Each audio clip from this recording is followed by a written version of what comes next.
Hey, YouTube and fellow Alaskans, what's going on? This is the Frontier Friendz here coming in to you from Anchorage, Alaska. Gonna geek out today a little bit about Final Fantasy, one of our most favorites, James and I. I'm Artie, he's James. We're gonna tell you guys what's going on around here about probably one of the best RPGs ever in the history of RPGs. I'm sorry, I hate to say it. I don't think any other genre will beat this out, and that is Final Fantasy. We're not going to give you guys a huge overview about what's going on here. I think we're going to just talk about small, basic intros and break down the difference between each Final Fantasy. They all have something different.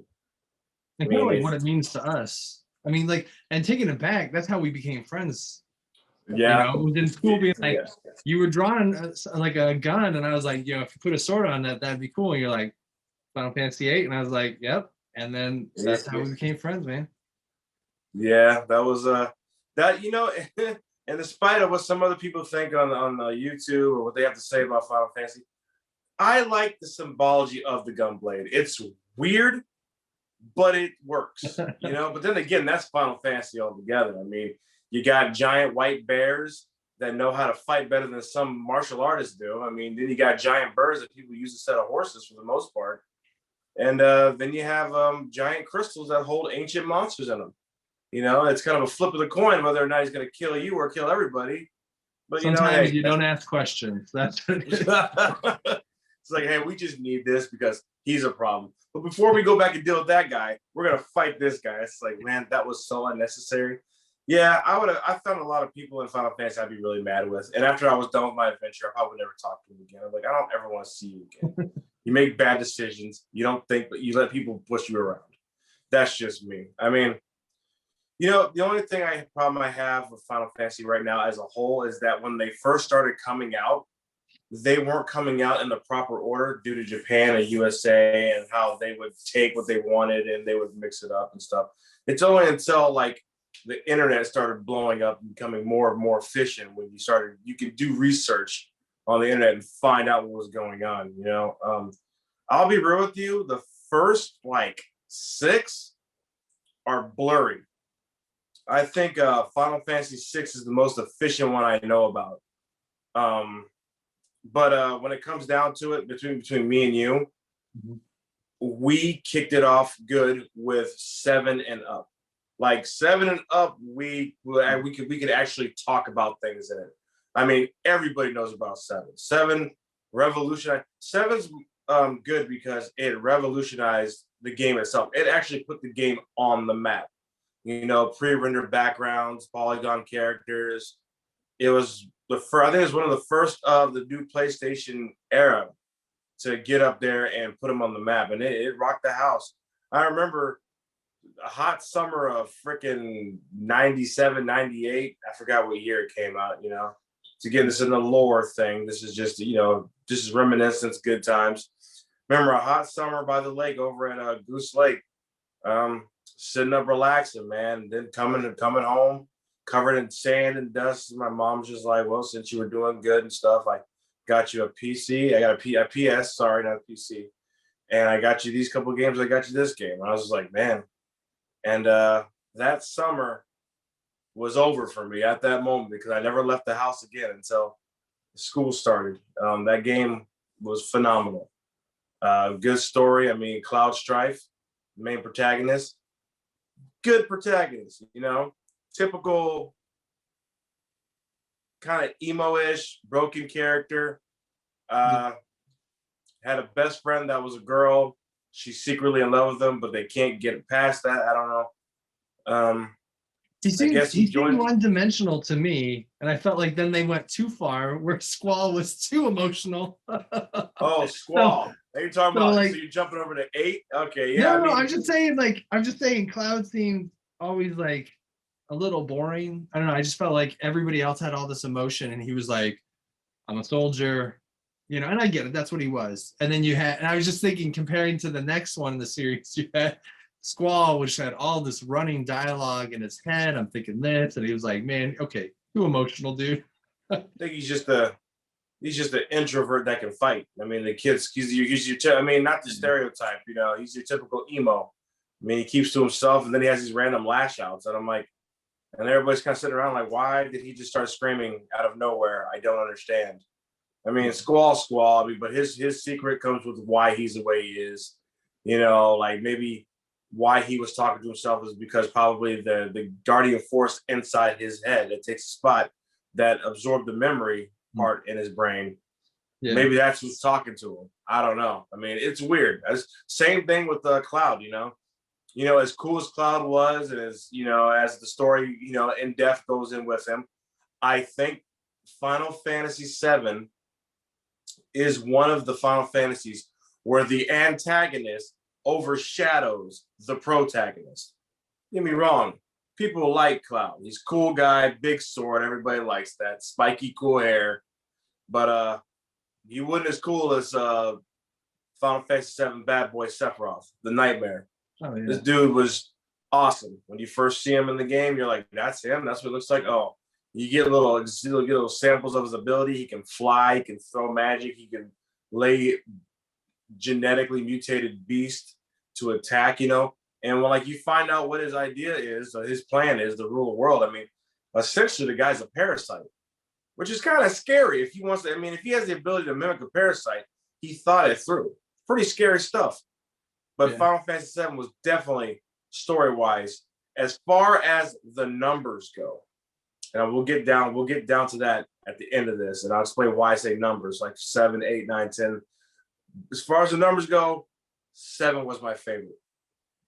Yeah, I mean, and I think one thing that 7 had that the others don't is like you said, that villain that was just cool.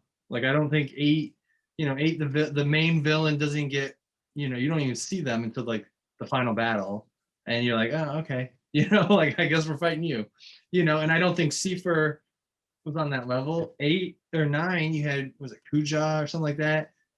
I don't know. I didn't really feel like he was, and then there was another guy that you fight Death in the last battle, and you're like, okay, cool. And then, 10, Sin was cool. I give him that. Like he was, you're fighting this god thing, cool. But I think like Sephiroth, I think that's what, I think really that's a big element, and I think that makes 7 just so like people's favorite for that reason. It's just like kind of like you have the story, and then you have this really cool villain, and people like a villain that is just cool and like is powerful and is doing cool things, and that's the battles to overcome him. I mean, my favorite is 8 because that's kind of when I came into the series and I had to go back and play 7. And I appreciate 7, like 7 and 8, they taught me how to read well, because you just spend all that time on the dialogue on there, just like reading everything.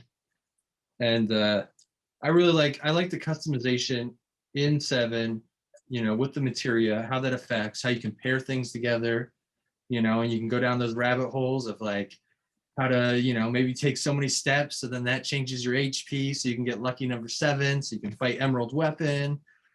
Just all this like those strategy.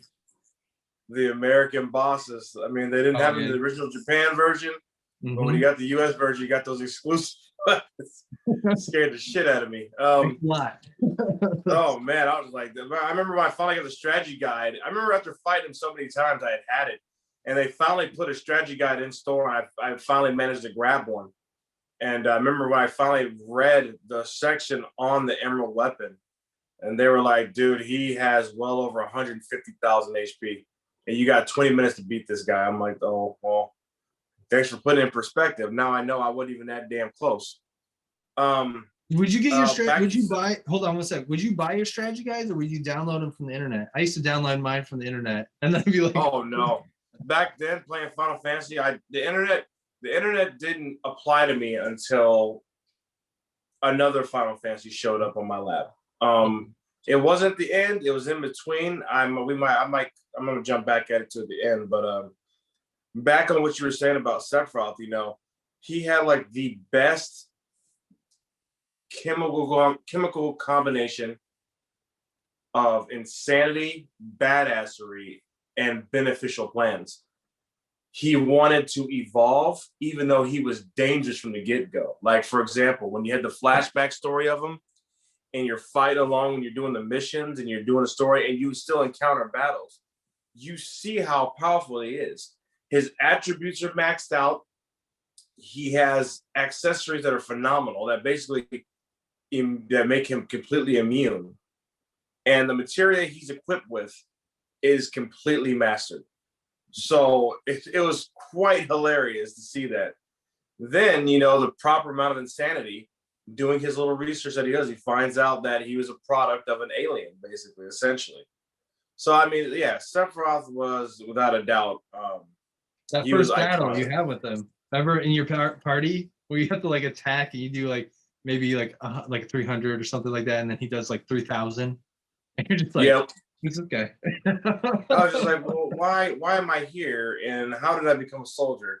Like that was one of the cool things that you saw in the game that you were like, that doesn't make any sense. Even at that young age, I was like, well, why am I so weak?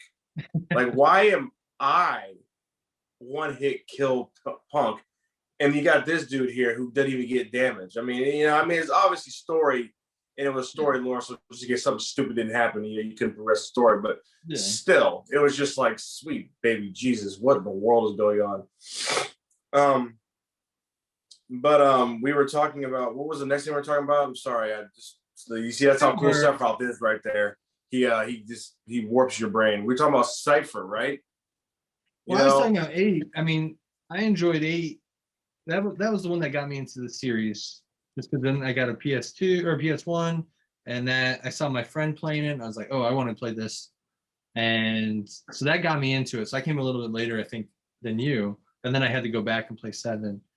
But I liked the junction system. I know that's controversial because it was my first one. I didn't have any experience to tell me to counter it. So I was like, okay, I get it. You know, I get it. It's more science fiction than like kind of more your maybe. Well, I mean, still science fiction fantasy, but it isn't. It's just not your, you know, your standard. I get that's why it rubs so many people the wrong way. It deviated from the standard too much, and maybe they lost it. And you got, once you figured it out, you got too overpowered, and it was a joke at that point. I mean, my problem with the magic junction thing is you had to get a certain amount of magic and junction it to you, and you couldn't touch this magic because if you did, it altered your attributes. That made no sense to me. Magic, ever since Final Fantasy VI, which is where I started, magic, it benefited, and I don't understand how is magic going to benefit you is if you use it, it depletes you. I mean, it makes sense. Like, I mean, if you're using magic and you have that magic junction to your HP and your HP's high, and you start using it, then your HP starts to drop. So it's almost like it's a, it's almost like it's a mystical aspect in a sci-fi. It was slick what they did. See, because like, you know, like let's what would be a movie or any movie? Let's say Lord of the Rings.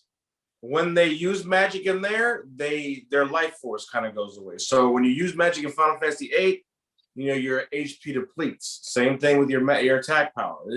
It takes from you. I like it, I respect it, but I just felt like Final Fantasy VII just overcrowded it. So 8 was its own thing and it was good. Like I said, Cypher and Squall, the Gunblade users, they were cool. I liked it. I liked the whole idea. Essentially, Final Fantasy VIII was essentially a love story. That's what it was, basically. They just implemented Guardian Forces and summon Espers. They found a way to put them in. Like, I mean, if you had taken the whole Guardian Force aspect away from it, you know what I mean? Like, like who's your Guardian Force? Mine is Griever. You know, he's a giant wolf lion. You know, he's just, if you took away like how they don't know each other, when it turns out that they did know each other, like, oh, we all grew up together. That's why we're all here. It's like, with the exception of, was it Selfie or was it Irving? I think Irving was from another garden. I don't know. Yeah, he was. Yeah, with the exception of him, like they all knew each other. If you took that out of it, it wouldn't have made it wouldn't have made a difference. In my opinion, it wouldn't have made a difference. I'm like, oh, whatever. It was cool. It was, but I mean, it's just one of those things that it wouldn't affect, in my opinion. Oh yeah. And I felt like it left you, the whole junctioning thing, you never use spells. You might use 2 spells, attacking at least. You might use 2 spells, and that's like at the end of the game.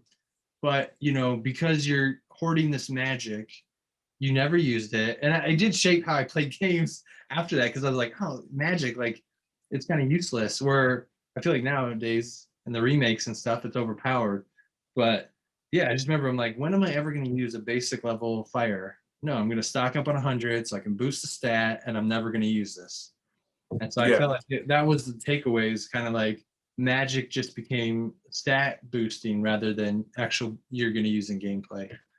But I agree with you. I thought Squall and Seeper were cool. I thought their gun. I like the look of it too. Because we had taller characters in this one. We Not deviated. We had like the more grown up looking. The pre-rendered backgrounds looked good. Even the cutscenes for the PS1, awesome. Yep. But you're right. I mean, Yep. I kind of felt like that big bad guy that we wanted to overcome just wasn't there, because Seeper, he was kind of like, he was a punk, but you always kind of beat him, and then he just like kind of get out like, you never finished him, and that's my Yeah, they critique tried too. so hard. Yeah, and that he was like Seymour in 10, just kind of one of these things you just beat, and it didn't really feel like, oh man, I need to overcome this guy like it did with Sephiroth, because they kept you With, away. You never really fought Sephiroth that many times until the end, and they always like kept you away. But with 8 and 10, you beat like Seeper and Seymour repeatedly. It's just kind of like this, I don't want to overcome this. And so that was kind of, I felt like it was lacking. And then they had the big bad, time compression thing that I was just like, oh, okay, just another thing I got to beat. Basically, it was kind of sucked because I mean, you couldn't go back into any cities. You couldn't do nothing. You basically could just go around leveling up who was behind, and then you jumped to the very end. Which, I mean, if the time compression didn't block you from cities, that lunar thing that took place, the lunatic Pandora event, where your monsters came from the moon, they shot down, and then all of a sudden all the monsters were like level 80 and up. Mhm. I think if you can go in cities and things change, where you had a new lap of quest and a new thing we had to go, if they had done that, I would have respected it. But maybe they were lazy, or maybe they were low on budget. I don't know. But here's my thing with Cypher. Cypher is weak. The kid, I mean, if you actually go back and look, they're all 18 and 17 years old. Matter of fact, I think it's 16 to 18 is the age range. Yeah. I think it's Irving who's like in his mid-20s. Quistis, she's the instructor. She's like 22. Yeah. And like literally, he's got this little fantasy thing where he is infatuated by Etta, the sorceress who's going around and causing whatever her problem is. Wherever the thing is, he's claiming himself to be a sorceress knight. And I think he's his own hype man. Even though he had a couple of people working with him. I don't know. If you ask me, I didn't think anything much of Cypher. I just felt like he kind of hurt his own self, I felt like Seymour was more dangerous than Cypher because he's essentially the Pope, of his own religion, or of a religion in 10. He's basically the Pope. That's who he is. He's just like, well, I say this, I do this. And, but at the same time, he's an insane zealot because he thinks everybody needs to die in order for everything to be right. So in order for that to be happening, I'm going to go inside and take over this giant monster that's going around killing people. And then I'm just going to kill everybody. I'm like, I just feel like you need to be shot. Like, I'm like, yeah, somebody shoot this idiot because obviously that's not right. But I mean, yeah, but you're right, though. The problem with those two characters is he had to fight him several times. And it's just like, okay, well, now what's different? I mean, what? Keep hitting him and, prepare, get 2 hits in on him, get 2 special moves, add protect, take the damage, heal yourself back up, go back and relap and do it again. That's all it comes down to. That's why nowadays, I mean, like, in my opinion, turn-based RPGs are that's why they're kind of just gone at this point. It's just like, okay, what's going to happen that's different? What, am I going to mess up and forget a pattern? It's rock, paper, scissors, rock, paper, scissors, rock, paper, scissors, rock, paper, scissors, rock, paper, scissors, rock, paper. Oh, shit, I messed up. Boom, game over. Like, that's what it came down to, basically. So that kind of stuff doesn't work. I mean, 9, I don't know. look, okay, listen. Like I like 9 because 9 was a good time for us to be alive. And to even not to get off topic, but it was just it was a tough time in everybody's life, you know. I got dumped by my girlfriend, you know, at the time. Me and you were just starting to be friends and stuff. We started talking about Final Fantasy. We both started playing 9. So it was 9, then it was Kingdom Hearts. So we were jumping between games and playing and helping each other out. So 9 was a good time. But 9 just, man, I'm sorry. I don't know. 9 was just, I just wasn't impressed. 9 falls off the back of my head quicker than any other game to nostalgic memories. 9 is just not all that. I mean, like you said, he had this dude Zidane. He's a thief. You had the bad guy who's essentially a crossdresser. Don't have nothing against crossdressers. I'm just saying, if you go back and look at his outfit, the dude was basically wearing a bathing suit with like a leotard on top and the bottom. Like, I was just like, man, this guy's like really flamboyant. But then again, that's Square Enix's like character. There's always some like handful of like flamboyantness going on in these games, which is, like I said, it's fine. I don't care. It's just, I mean, I just felt like they weren't really fleshed out. Like Zidane only revealed what he was at the very end. I guess like there's some kind of, I don't even know. Like what even is he? They was like their puppets. They were created like as weapons to destroy the earth and get it ready to use this energy for Garland. And I couldn't really connect to it, like you were saying, kind of the way like I liked it. I think it was like it was faithful to the originals, the way they looked. They're small. There was 4 in a party. The way they went back to how you learn things. You got equipment. You learned from them. You know, the way it looked, the equipment, the look of it in terms of like how the game. But then they also kept the active time. Kept the active time. You know, so it's not turn-based like 10 was. You had 4, the way it looked, the monsters, even the world to a little bit. You know, you got these the castles, back to castles, but you got airships. You know, but then they still had the zany elements to it. I don't know, like it was good. I mean, I beat it. I remember beating Ozma, which was supposed to be a difficult boss, but again, like I guess I couldn't connect. And again, I felt like too, you fought Uja a couple times, not as bad as Cypher and Seymour, but I don't know. Like again, I think at the end of the battle, you fight Garland, Uja, and then I think it's Death. And again, I'm like, oh man, the fact that the final boss is somebody that we haven't seen. Like I'm like, oh cool. Like I thought I beat it, and now you're like, oh yeah, one more. And you're like, okay, I'm fighting some mystery thing. Which is, I just don't think it has the payoff that 7 did when you finally overcome. Well, I mean, you got build-up of Sephiroth. I mean, there's been build-up the whole time. You got build-up on that dude before you even left Midgard. Yeah. You know, like you get captured as Shinra Corp's company. You get put in jail. You go to sleep. You wake up. Blood, gore. I mean, you wake up and you're like, what happened? Like, we don't even know. We got to get out of here. And they're like, well, there's blood everywhere. Let's just go up to find a president.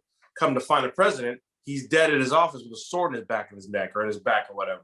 And, you know, Cloud says that's Sephiroth. And, you know, when at that point in the game, you don't even know who Sephiroth is. You're just like, who is that?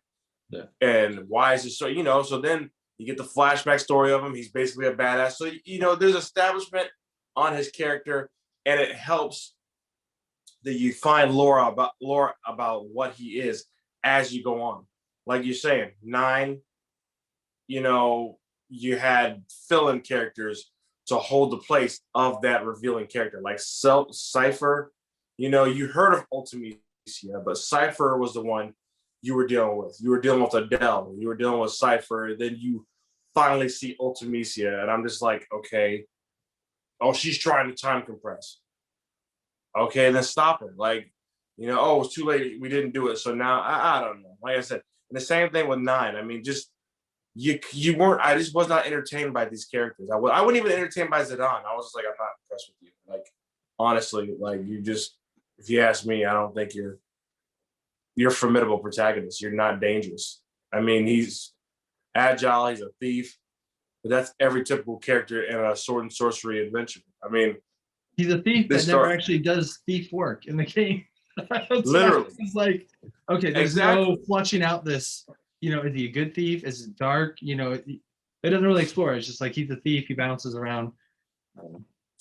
Yeah, I think most protagonists struggled a lot until when I jumped into a game that's part of the Final Fantasy franchise, and that's Final Fantasy Tactics, War of the Lions on the current update.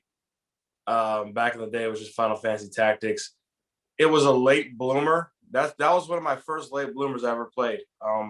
The game was there, nobody cared about it, but then as soon as I figured I would just rent it and just play it because I was bored. It was either Castlevania Sympathy of the Night or it was Final Fantasy Tactics. And I remember playing Tactics, and I remember just falling in love. I fell in love so much that when I took the video back, I got back in the car and asked my mom, can I buy that game?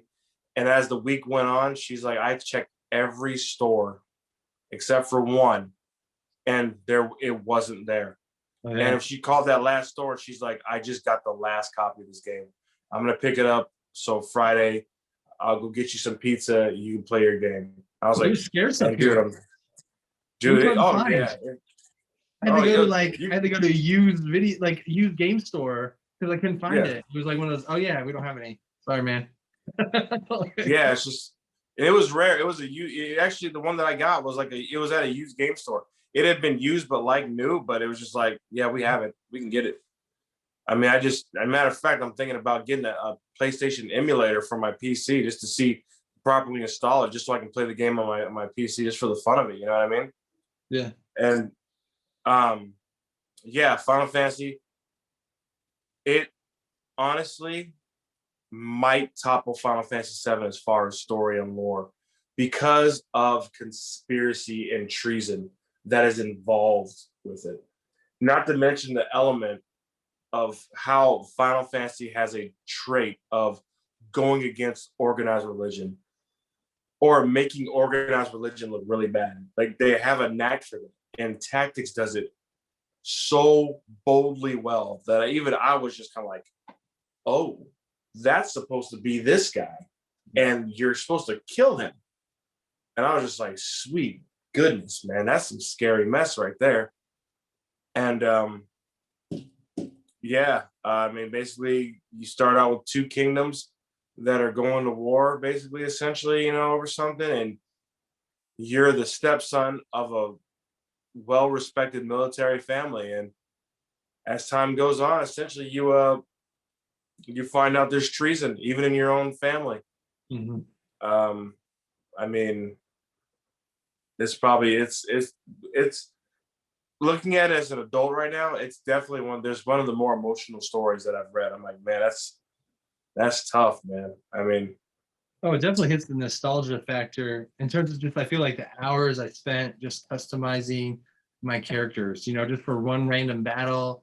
I just felt, every item you got could teach you, was part of the job class, and you can customize.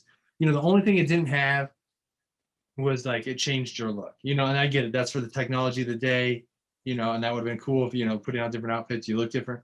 But the fact of the matter, the customization, the different jobs you could pick, the mastery of the different skills, how you could take a samurai skill and then put it with a monk, maybe use two fists or a ninja. So basically, yeah, and just the level of customization you can do to your characters, and then how you want to get different types of armor so you can match. Yeah, you can make the color look all nice together. I mean, there's some of the and the cool when you bring that up, it's cool because when you fight like a boss, you come against a bad guy, you can go look at his inventory, look at what his status is, and the way they set him up to look. I'm like, man, that dude's looking stylish, man. It's clean. Mm-hmm. And then when he fought, you'd see his sword abilities, special classes. But no, Final Fantasy, man, hours. I'm telling you, that was one of the games that I spent hours playing. I'm like, I can play this. Matter of fact, now that we brought that up, that was one of the few games where I would when I first started going to the internet and getting a Game Shark codes to put the stuff in my inventory. That's where all the extra hours came from. Just getting all the cool stuff. Well, I mean, if you remember you brought your memory card and I loaded it up and I gave you all this stuff and I gave it to you the next day at school and I was like, you're loaded up. And you're like, holy crap, dude, these guys are unstoppable. I'm like, yep. Yes. Oh man. Yeah. I feel like good times. That was the last great game I played on the PS1 was, yeah, really, I spent so many hours on Tactics. Oh yeah, it was great, phenomenal. But yeah, you know, times like this, I mean, they have lots of spiritual successors, I mean, to Final Fantasy Tactics, but I've looked at them, I've watched them, but I'm just like, I'm not playing. I was like, unless you give me an official sequel, you won't see nothing off of me. I'm like, I refuse to play. I refuse to mess with it. I refuse to put myself in that kind of a lie. I'm sorry, no disrespect to anybody who's working on that kind of stuff, but sorry. Final Fantasy Tactics, 10 out of 10. I'm sorry, it's just so good. And the story is definitely the benefit of that game. Like the conspiracy, the treason, the betrayal, the plot twist, and then oh my goodness. But that could be something that we can do in another story time. But thank you for watching our video. Please like and subscribe. Type in the comment section which Final Fantasy was your favorite or what you liked about a certain one, or even correct us and give us some information. I really appreciate it. Thanks, and be safe out there. Peace. Bye-bye.